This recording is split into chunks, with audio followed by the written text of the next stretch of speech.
Hi mga ka-bakers! Kumusta kayo? Ngayon naman ay gagawa tayo ng ube crinkles. Handa na ba kayo?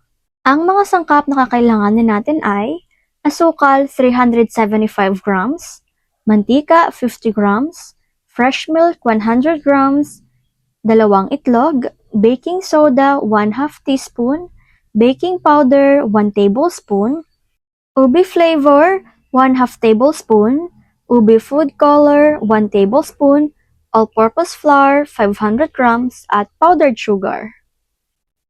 Sa ating asukal ay atin ang ilagay ang baking powder, baking soda, ube food color, mantika, gatas, itlog, ube flavor. Atin na muna itong haluin ng haluin hanggang sa magsama-sama na ang mga ingredients na ating inilagay dito. Kapag ganito na ang kanyang itsura, ay pwede nating ilagay ang ating all-purpose flour. At syempre, kailangan natin tong haluin ulit dahil para naman magsama-sama ng mga ingredients na ating inilagay dito.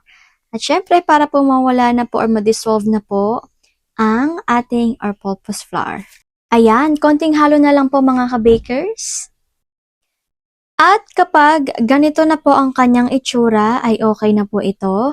Kaya naman po tayo na po ay kumuha ng ating tray at maglagay na po tayo ng ating dusting flour. At syempre, kailangan po nating ilipat na ang ating ube crinkles dito. Pagkatapos po natin mailipat, ay atin na po itong panipisin or ipakalat dahil atin po itong ilalagay sa ating freezer at ang time po ng freeze natin dito is 15 to 20 minutes lamang po. So dahil okay na po siya, atin na po itong ilagay sa ating freezer. After 15 to 20 minutes ay ito na po siya, atin na po siyang hiniwa. Pagkatapos ipaparolyo po natin siya at atin na po siyang hahatiin. Yung grams nga po pala nito is 25 grams lang, pero nasa inyo na po yun kung gaano po kalaki or kaliit ang gusto nyong gawin sa inyong ube crinkles. Again po, atin lang po siyang hiwain. Pagkatapos, nalagay tayo ng konting dusting flour at atin po siyang papaikot-ikutin. Ngayon, bakit po ba tayo naglalagay ng dusting flour? Kasi po para po hindi po siya dumikit.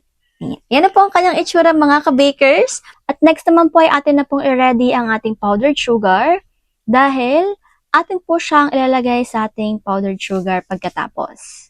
Ito na po siya sa ating powdered sugar at atin lang po siyang pagulong-gulungin. At pagkatapos po ay atin na po siyang ilalagay sa ating plancha. Yung ginagawa po namin is 4, tapos 6 naman po sa mga gilid. Yan. At syempre po mga ka-bakers, okay na po itong ilagay sa ating oven. Ang oven temperature sa taas is 200, 200 din po sa baba at ang ating baking time is 8 minutes lamang. At pagkatapos po ng 8 minutes ay eto na po ang ating finished product na napakaganda, napakasarap, at talaga namang nakakatakam po talaga mga ka-bakers.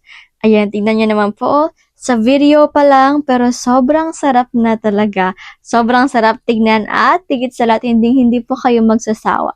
Magandang-maganda po itong ibaon sa mga kiddos, kung meron po tayong kiddos, o kaya po sa ating asawa, papupunta sa work, at saka pangregalo na rin. Pero alam niyo po ba, mas maganda po itong gawing negosyo. Swak na swak at talaga pong kikita ka. At ito na nga po, no? Atin na po siyang binuksan na napakaganda naman po talaga ng loob at higit sa lahat, hindi po siya dry na sobrang perfect. Hindi ko na nga po patatagalin pa, no? Ito na po ang ating food for the soul ngayong hapon. 1 Pedro 5:7.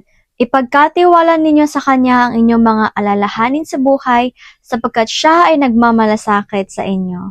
Amen mga ka-bakers. Hanggang dito na lang po muna ako. Maraming salamat, paalam, at ingat. God bless!